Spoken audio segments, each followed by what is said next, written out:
Yeah, I mean, I think one of the technology advancements that I'm particularly excited about is using cameras to automate the collection of what we kind of call target variables. So, when you're controlling a system, you have input variables like your electrical conductivity, pH, temperature, humidity, stuff like that. And you can automate them to get those variables in line with a growth recipe.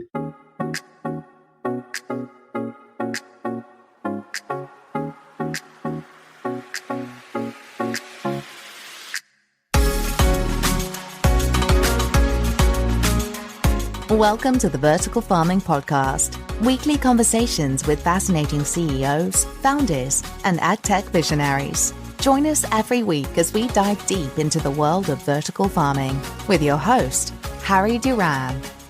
Vertical Farming Podcast, Season 2, welcome back. If this is your first time listening, I'm positive you're in the right place. It's the show where we interview fascinating CEOs and founders of the leading vertical farming companies from around the world. I'm your host, Harry Duran. In case you missed last week's show, we had a great conversation with Melvin Medina. He's the Agricultural Officer at FAO, Food and Agriculture Organization of the United Nations. I learned a lot about FAO that I didn't know, and Melvin's journey through various countries, from growing up in El Salvador, my home country as well, to stints in Jamaica, all the way to his current home in Rome, with a lot of interesting stops along the way. I really enjoyed that conversation. Make sure you check that out. This week, we have two guests on the show, Alexander Olesen and Graham Smith, co-founders of Babylon MicroFarms. Alexander and Graham met at the University of Virginia, where they first designed a low-cost microfarm to provide nutritious produce for food-insecure refugees in the Middle East. They were initially inspired by the desire to bring benefits of sustainable hydroponic farming to those who need it the most. In this episode, Alexander and Graham discuss their initial educational pursuits and what led them to AgTech. We find out where the inspiration came to start Babylon and challenges and obstacles they faced along the way. We learn how Alexander and Graham decided where to focus their resources when it came to building up their company, how they've grown their team, and why they've chosen to set up shop in Virginia. We learn about the impact of COVID and how important networking is in AgTech. We also get a peek into why Graham has a passion for making products that make people happy, and Alexander explains why vertical farming is so important in today's society. This episode is brought to you by Ceres Greenhouse Solutions. If you're looking for a greenhouse solution that will suit your specific climate and growing goals, then talk to an expert from Ceres Greenhouse Solutions. Ceres combines passive solar concepts, innovative climate control technologies, and customized grow systems to ensure that their growers are yielding the highest quality product year-round for the lowest operational cost. Visit Ceres Greenhouse Solutions, that's CERES, greenhousesolutions.com, to learn more. I really enjoyed the dynamic between these two co-founders, and their passion for vertical farming is definitely evident in this episode. This week we have a new review from Anand Parade. I hope I'm pronouncing his name right. Thanks, Anand. He says, "This podcast is super educational, informative, and inspiring.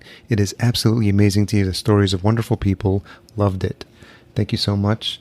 And remember, if you'd like your review read out, be sure to get that sent in to us at ratethispodcast.com/VFP. Don't forget to sign up for our weekly newsletter at verticalfarmingweekly.com, where you'll be notified when new episodes go live and get a weekly recap of all things vertical farming. Let's get into this conversation with the co-founders of Babylon MicroFarms. So Alexander Olesen and Graham Smith, co-founders of Babylon, thank you for joining me on the Vertical Farming Podcast. Thank you, Harry. Excited to be here. Yeah, thanks for having us. So I'm interested in always origin stories, and you guys have a really interesting one given how long you've known each other. So I'm wondering if we can start by deciding who might have the best version of how you guys met. Probably Alexander, you can take that one. Yeah, so I'd been introduced to hydroponics specifically through an open source project at UVA, and then Graham and I teamed up in an organization called Hacksivo, where we were both kind of exploring different entrepreneurial projects, and I think had some previous projects. And I was sort of took this idea and then teamed up with Graham, and we started conceptualizing what it would be like to kind of feed a person, a family, and sustain a business, and building farms of that scale, which 4 or 5 years ago is a pretty novel line of thinking in an industry that is typically geared towards massive scale production of a handful of SKUs. So that was kind of the initial insight. And we were like, okay, let's put them in people's houses. How nice would that be?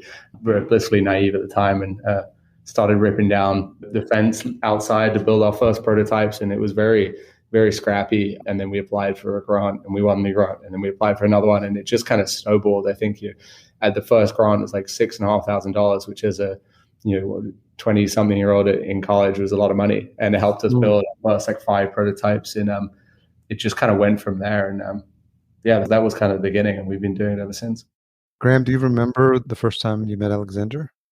Yeah, I think we were at this group that Alexander mentioned called Hacksevo. I think we were both at a hack weekend or something like that. So everyone came with ideas. Mine was about like flight simulators or something, and his sounded a lot better. So I abandoned my idea.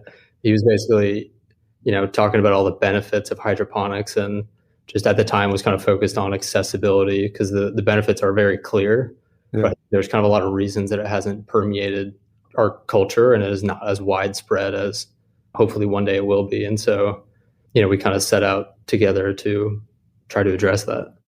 Graham, when you initially attended University of Virginia, what were you intending to major in, and what were your thoughts about what type of job you've had when you got out? So I studied biomedical engineering. Okay. It is a bit of software engineering, a bit of electrical, a bit of mechanical. So they prepare you a little bit in everything and not well for any particular job. At the time, I was working on a couple IoT medical devices. Always liked startups because I had an internship with the Navy a while ago, and that's, I would say, the polar opposite, where you sit in a room for days working on a small task. That's kind of beside the point, but was working on a couple medical devices, and Alexander came by and had this idea. For a while, I was kind of juggling both. And again, this just kind of started snowballing to the point where at one point we had the decision, do we make this a full-time job? And kind of took that leap of faith. Alexander, I believe you studied social entrepreneurship. Is that correct? Yeah. I'm wondering where that drive came from. I wouldn't say I had any drive when I was studying per se, but I certainly had a drive to do things outside of the class, things that I was interested in. I think that was maybe an underlying problem that lends itself quite well to doing startups.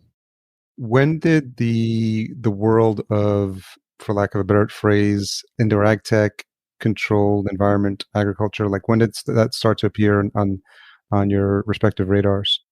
Yeah, I think, I'm sure that there are some industry veterans who would disagree with what I'm about to say, but I'd say in the last 5 years, the space has gone through like a complete transformation. I think we caught that wave. And so while there was a lot of technology and a lot of promise back then, I don't think it was as widely known about, or really like there wasn't an industry around it per se in the way that there is today.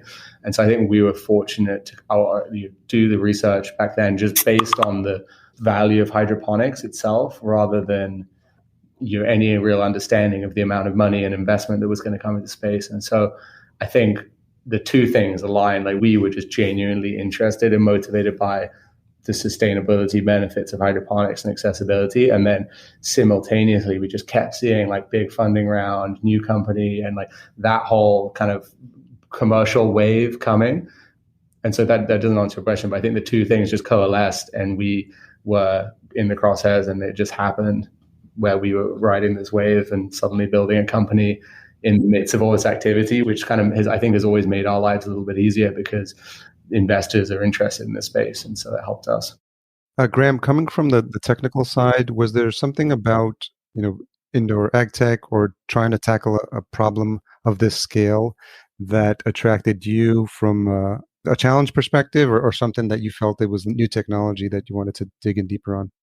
Yeah, I mean, I've always been really motivated by building products I feel actually make people happier and actually improve our lives, rather than kind of, a new cell phone, stuff like that. So in my mind, over the years, that kind of narrowed to things like education, health. And within health, I would say kind of a subset is food. So that was what got me originally into medical devices. But I think food has always motivated me. I think we treat it, I don't think we respect food the way that it should be. I think we treat it as almost a commodity or, material thing that comes in packaging by the thousands on the shelf rather than something that was grown by a real human and is an input into how healthy we are, how happy we are, et cetera.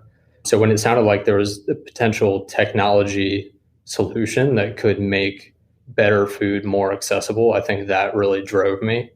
And the technology back then, we kind of thought of it pretty differently, but the idea that it involved, software automation, hardware, it really is a complex product. And I think that challenge sounded super exciting.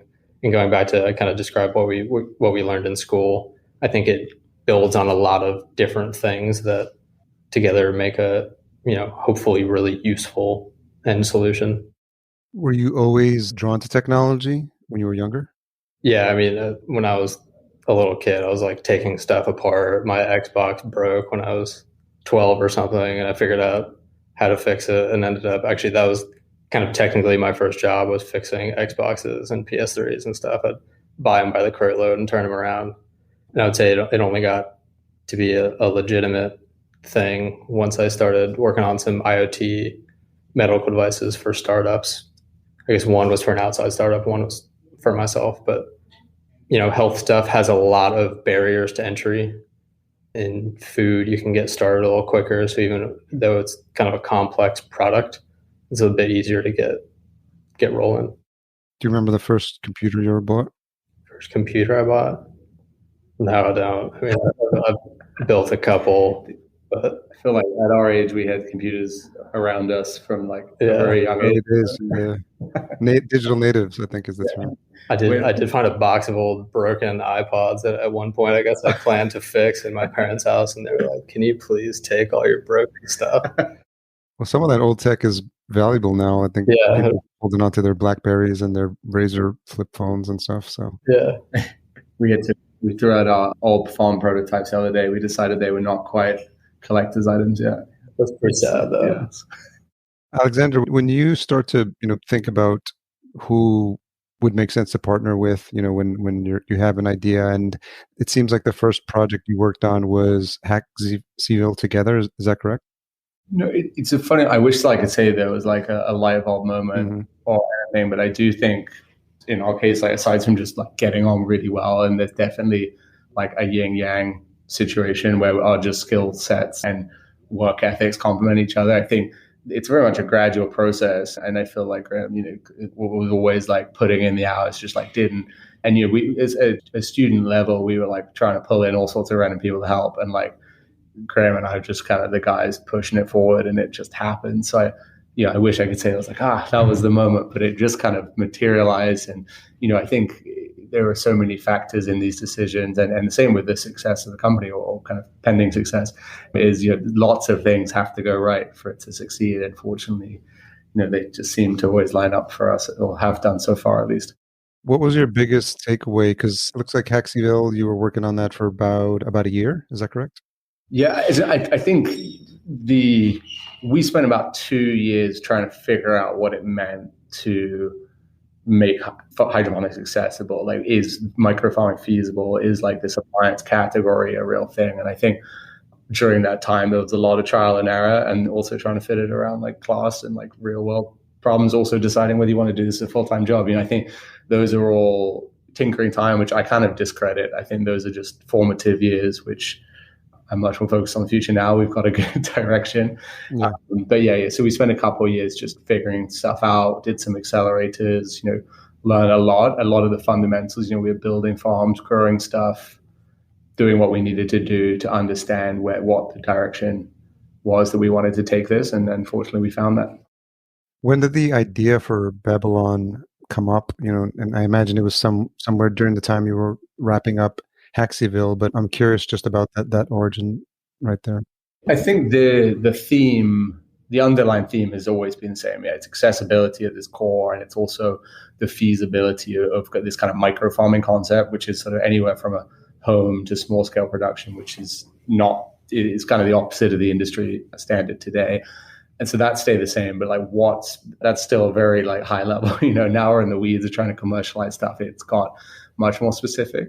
And I would say through this process, we kept trying to build hardware, and we realized that hardware is not the solution. It's actually around what we call remote management. So we have a pretty sophisticated software suite which underpins what we do, and that is transferable platform to basically run farms, smaller scale farms through the cloud and provide them with a high level of support. And that itself, we realized that now years ago, but I think that is what has taken us nearly 5 years to this day to build and deploy. And that platform really addresses a lot of the user experience and the barriers to entry for smaller scale farming. And we really think it is the potential to kind of create this category and allow us to emerge as the kind of software that can power all these different small scale farms.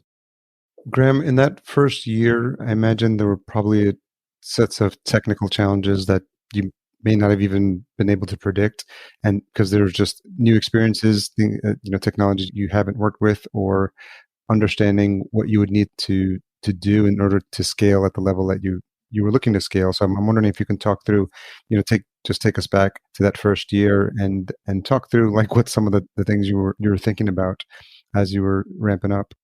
Yeah, I mean, as far as first challenges, I think the first was just getting a grasp on what makes plants grow and be happy.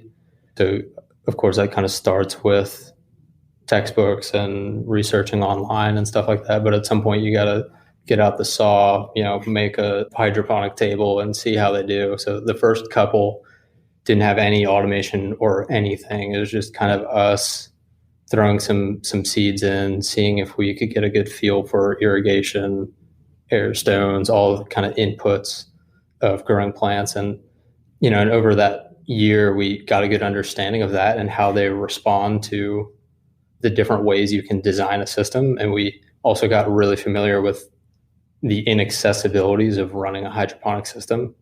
Like we were there every day on our hands and knees, pipetting nutrients in and hoping we were following the directions and stuff like that. So we started automating certain things like lighting schedule, irrigation schedule, stuff like that, which I had some experience with, which was helpful, but not like a whole lot. And then we started going from kind of those static recipes where we would just have a baseline schedule for irrigation and lighting and stuff like that, to having those kind of depend on other inputs like sensors. So I'd say just sensors in general are a challenge for anyone.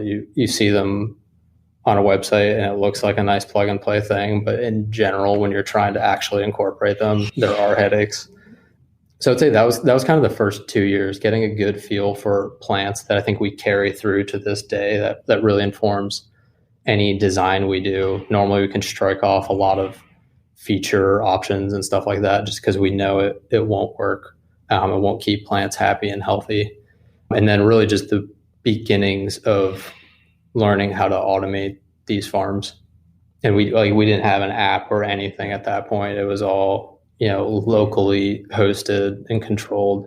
Kind of later on, we moved that kind of stuff to the cloud and gave the user a nice interface, stuff like that. Yeah, I think pretty early on, we saw that for these smaller scale farms to succeed, it requires like a very different set of problems to be solved than that of a large scale commercial farm. So like, to some extent, yes, we have the same semi-automation that any commercial grow-up has now. So we're not using a pipette or any of the stuff we did at the beginning, but like it's combining that with the back-end infrastructure to support with supplies and provide customer support to allow us to like pull up farms and run them through really run a whole farm through the cloud, and like a Stitch Fix or meal prep box, provide them with the right supplies. Like that is a whole pretty unique software stack to address problems with these smaller scale farms that it just has no relevance to a big farm. I think that we only saw once we started building and deploying these farms. We're like, oh wow, this is pretty. This is no small undertaking. How did you decide where in the ecosystem you wanted to play? Because obviously, with vertical farming, you could be everything from the Plenties of the world to like the freight farms and go the container route, to the people who are the grow pods who are building appliances for in-home. And so there's a whole range of spaces where you could play and technical challenges with each one of those. So I'm wondering, as you got started, how you made a decision about where you'd want to play in the space. Yeah, I think we believed in the power of kind of on-site farming, right? We have a slightly different value proposition to that of the larger scale farms. And I think we're addressing supply chain, we're giving accessibility, we're also creating experience. And that, to us, the platform we're building is really kind of a category defining and shaping platform where our software and the underlying support would work with a grow pod, it would work with a shipping container. And we don't want to be building the next best widget. We want to be enabling plenty of other companies to build their own widgets. And I think there's an underlying belief with us that there is no one size fits all solution. There will be pretty tailored solutions for specific applications, whether that's based on market sector or the crop variety. And that does, there's lots of opportunities for exciting hardware products like the ones that we have today. But I think ultimately all of these products will live and die in their ability to be remotely managed. And that's why we focused all of our attention there. So we're yet to have a conversation with some of the companies you mentioned about partnering, but I think over time, the value of our software will become pretty apparent to them. Graham, I'm wondering from the tech side, where you were looking for inspiration, if this is something that was new, an area that was new to you, technology that was new to you. How do you know, like, if you're doing something right, and what's the best way to go about tackling some of those challenges? I think we could look for inspiration for individual components of the system elsewhere, because we're such an integrated system, from hardware to software to consumable shipments to customer service, dashboards and stuff like that. It's hard to find a really good parallel for all of that. But for each of those kind of examples that I just mentioned, we could look to someone else. Like for the horticulture, we definitely have looked to the larger players in the space to kind of see how they do certain things. We've looked at other IoT companies that are around to see how they do, like how they do certain functions in their tech stack. That I would say is equally as novel as a lot of the stuff that's happening in the AgTech space in general. So it's hard to find like a whole lot of examples, where they actually reveal what they're doing. As far as like the service, we've looked at, meal prep boxes, subscription boxes, stuff like that. We kind of look at a lot of other different companies with a narrow scope to figure out how we can pull off one part of this experience. But kind of at the end of the day, it's up to us to figure out how to integrate all of those to make that great customer experience. We're pretty careful to make sure that we are doing good customer research. That's something that we're really focusing on right now, to make sure that we're not just sitting in a room coming up with ideas. We're trying to actually, give the customer a metaphorical seat at the table, how we design this. Alexander, as you're growing the team, it looks like you're at 80 plus employees. Like, what's the latest count? That might be LinkedIn. There's a glitch in LinkedIn where anyone from Babylon in Middle East shows up as well. Oh, that's funny. So we're working on that, but we're at about 25 people now. Okay. Yeah. So I'm curious, it starts out with, both of you, and being an entrepreneur myself, I'm just always wondering about the different levels of how you decide, like, who do you add to the team first? Do you focus on doubling down on growing the team to support Graham, or do you feel like marketing is going to be a challenge, or, product development? And I'm wondering how you think about it and who you looked to for inspiration to make those decisions. Yeah, I think so. Firstly, like to this day, I'd say the team is very heavily weighted towards engineering, because we have a pretty sophisticated and complicated product to build, and we're only just in the early days of deploying it. So that's just how things are, and we're really kind of transitioning out of that now. So we see a lot of growth in this kind of support and sales areas. We also have, between me and Graham, we have a great kind of decision-making relationship. I can't really put my finger on it, but we just seem to get stuff done and not disagree too much. And then we have a great COO, Mark Osterhaus. So a shout out to him. He has run a large manufacturing company before this, and really kind of, I'd say between the three of us, we have a great dynamic where he has a lot of experience building and kind of running larger companies. So that seems to kind of allow us to make decisions really effectively. And we've built an amazing team, really. It's a very talented group of people, and I think pretty well balanced as well. So I'm pretty excited about the future with everyone around us.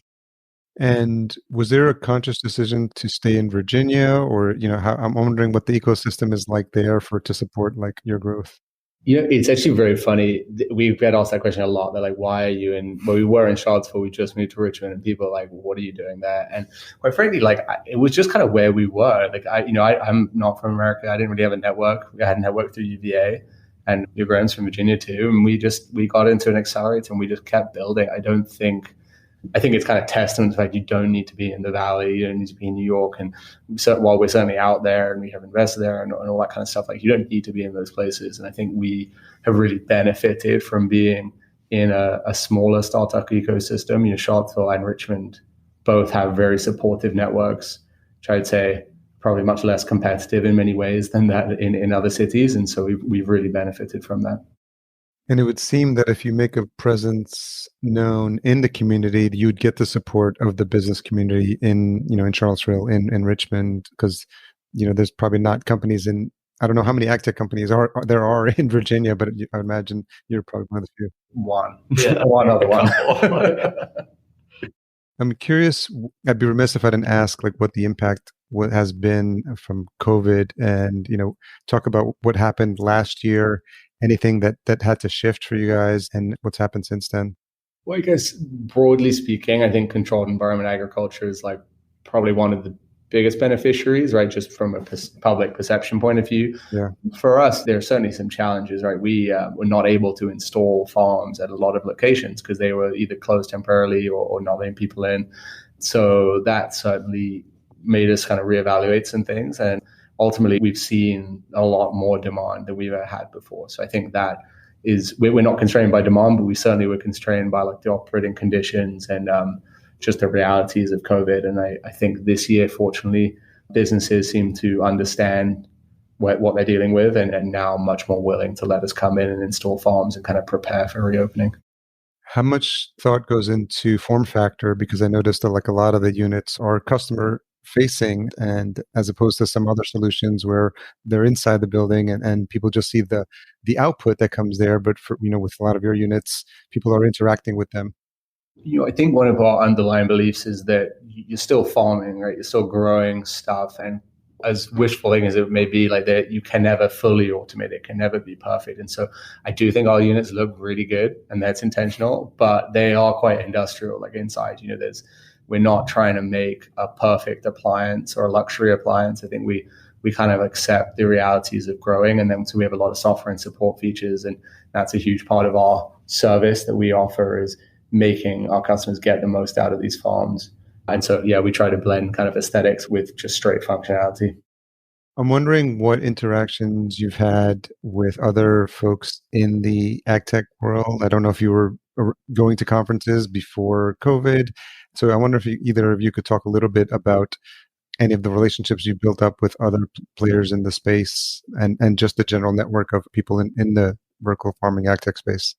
Yeah, I think we definitely attended a lot of them. I'd say, as you know, most of them got canceled or virtually is not quite the same.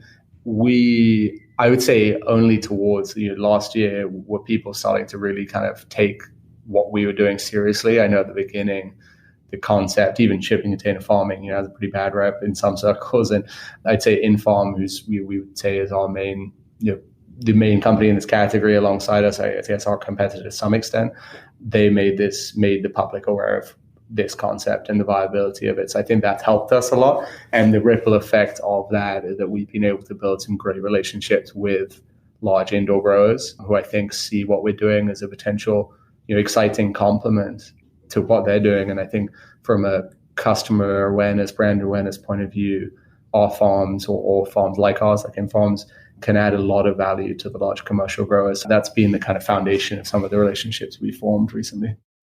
I noticed something that I don't see on a lot of the other sites is, in addition to the wide variety of greens, there's also edible flowers as well.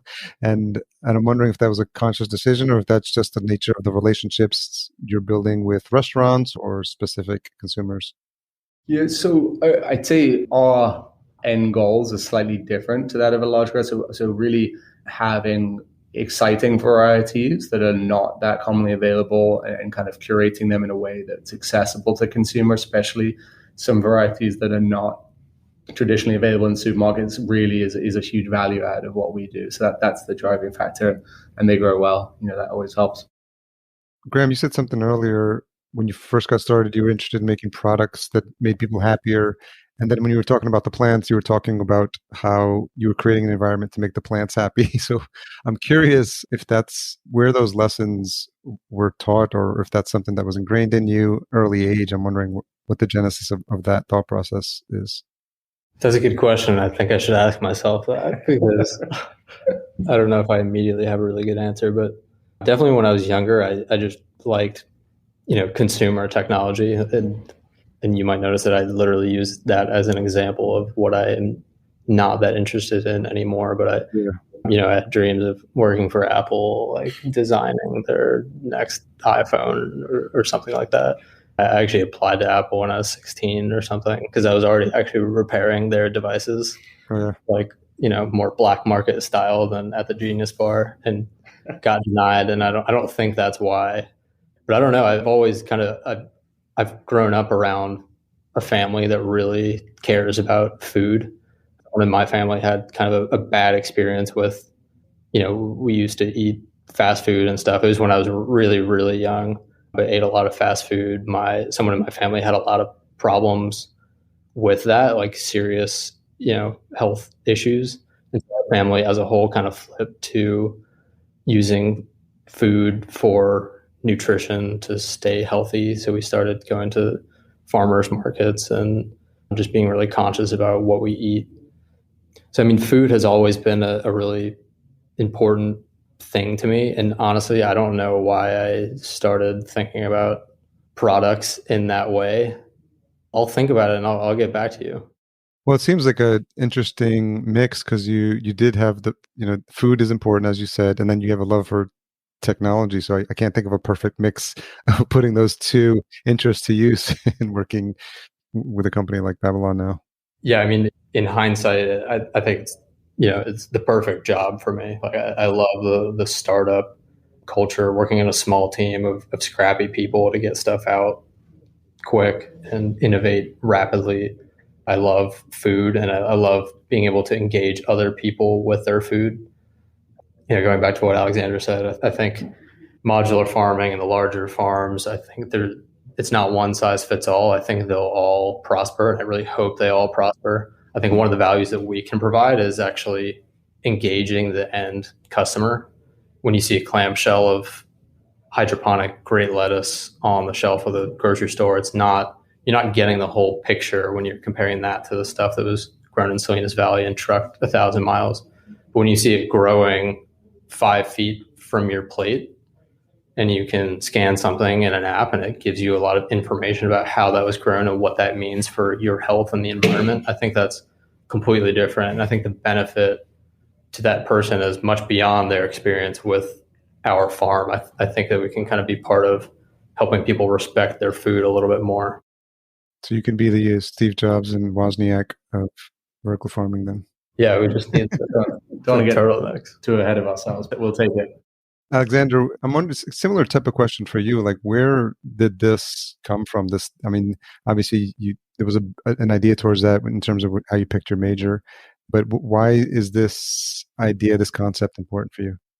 I don't think it's important to me. I think it's important for the world. Like, I think there is a underlying need and pressure that I hope everyone's aware of, especially people listen to this, that we need to make some significant changes. And I'm a real believer in the opportunity for technology to solve that, and for people to create the tools. I think that whole teach a man to fish and you feed him for a lifetime quote has always kind of resonated with me. And I think that's where we come in. That is what we're doing. Ultimately, with everything we're building is around accessibility at its core. And I think if we do that, we're creating the tools for something that really could disrupt large swathes of the food supply chain. And I think for us, fine, modular vertical farming today is really a stepping stone towards what this industry means for the food supply chain. And I really think there is a global opportunity to grow the majority of highly perishable produce indoors. And wouldn't it be amazing to be one of the companies doing that? So that was kind of at the very beginning, I was like, wait, if all this is true, the world needs this. That's the ultimate tailwind is in our favor. So as long as we don't screw it up too much, it should be a fun company to build. That was kind of the simple insight at the beginning. And then just to follow up there, Alexander, so as you think about what are some of the challenges that you're going to face going forward, probably in the next 3 to 5 years? What's something that you're focused on as a challenge or a problem to tackle?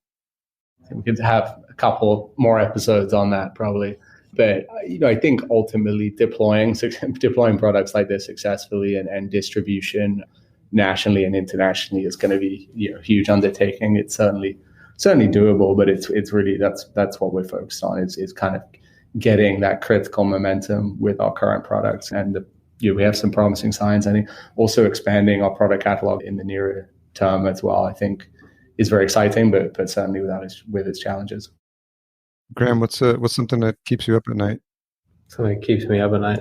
I think maybe tying into what he was saying, I just said how much I love the startup culture, but to scale, you need to, professionalize a little bit. And that's actually one of the kind of transitions we're working on right now, especially because we have so many moving parts as we scale. That makes SOP, like standard operating procedures and rules, more important, which is one of the less fun things. I wouldn't say that keeps me up at night, like having to do SOPs, but yeah, I think as in there. Yes. I'm normally kept up at night because I'm excited. It's not like a negative thing. I'm just like super pumped to go in the next day and like crank out some engineering or whatever.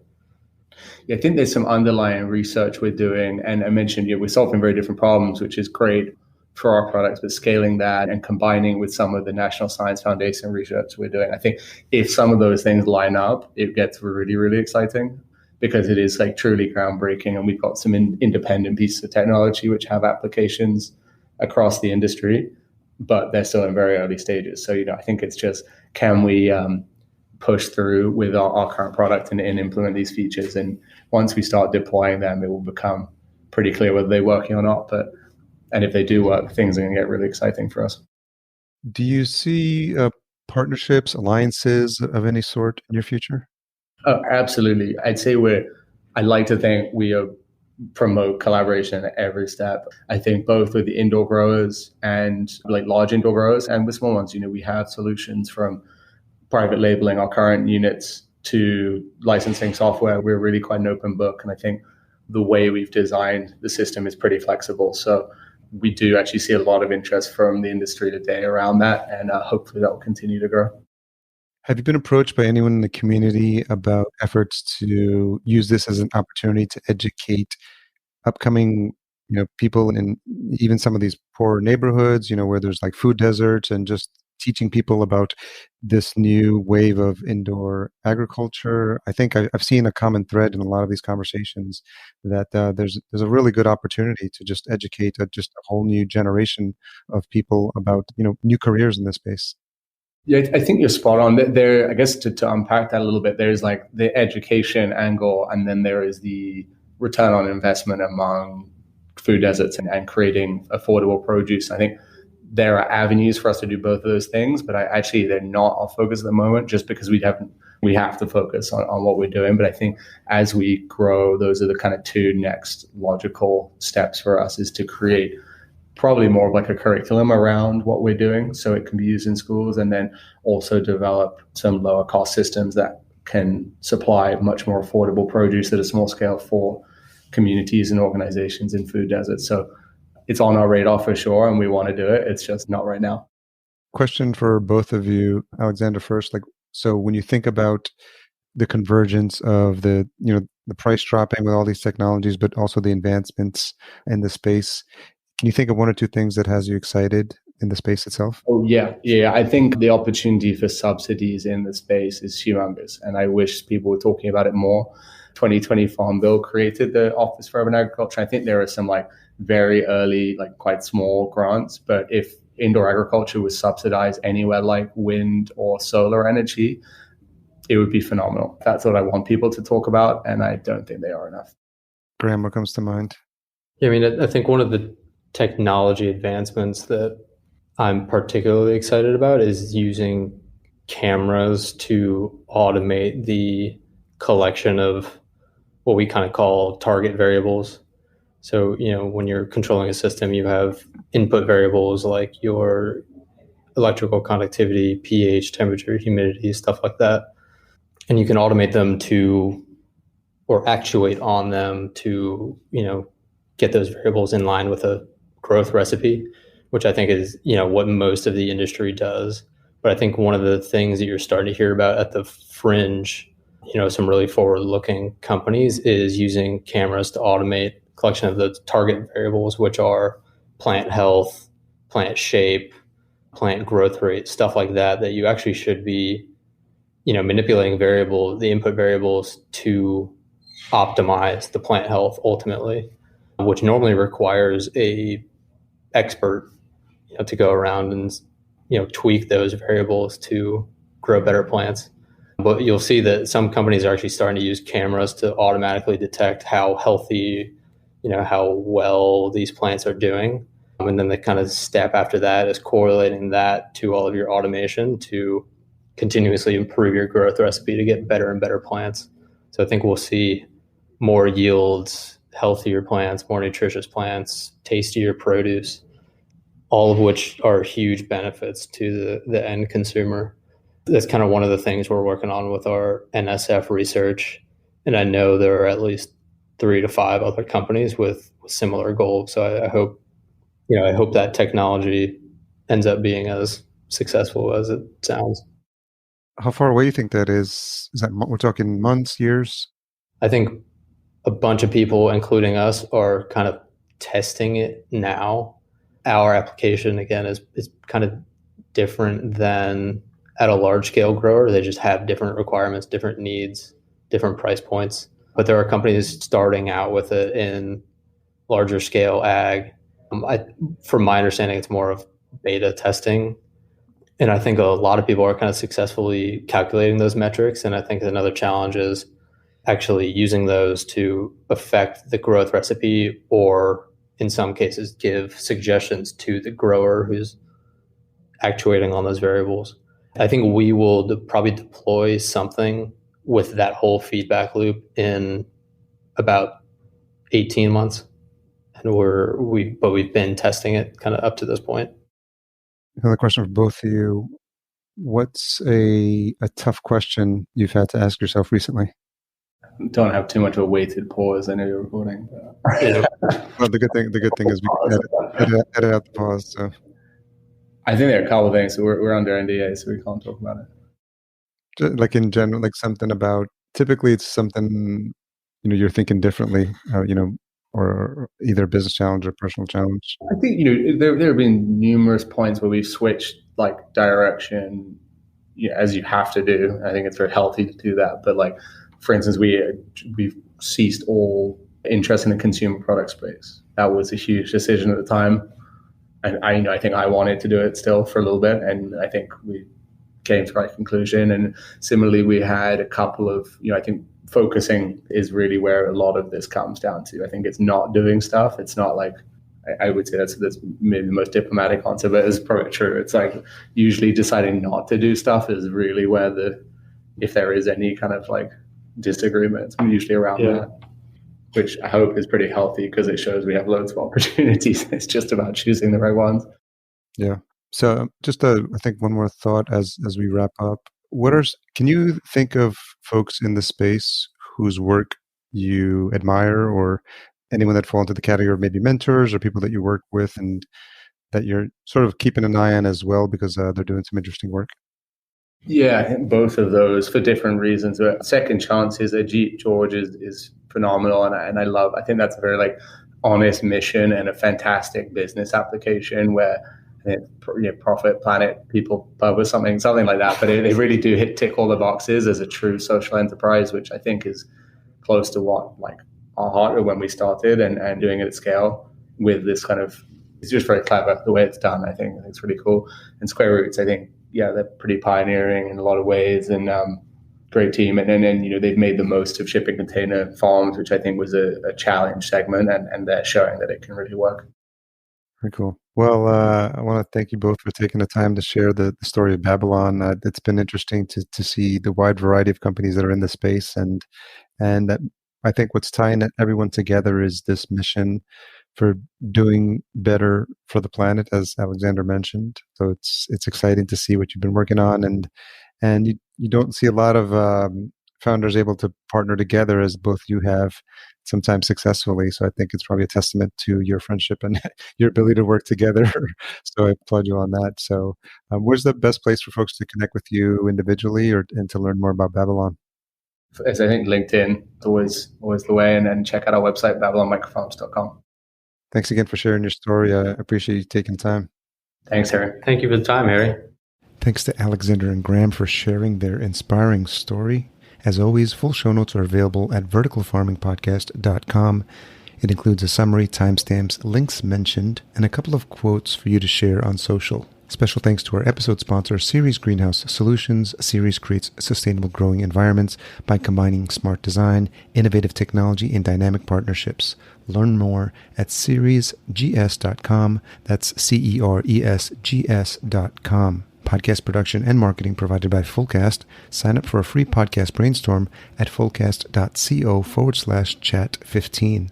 Tune in next week for my conversation with Sam Norton of Heron Farms. This one's a really fascinating conversation. I absolutely learned something new and fascinating about the intricacies of indoor saltwater farming. I'll just leave it at that and have you tune in to find out more. And as a reminder, if you're enjoying this show, please leave us a rating and a review at ratethispodcast.com/VFP. We'll be sure to read these out on future episodes.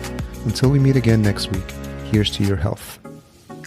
Thanks for listening. To read the full show notes for this episode, which includes any links mentioned in the episode, as well as a full show transcription, visit verticalfarmingpodcast.com. There, you can sign up for our email list to be notified when new episodes are published.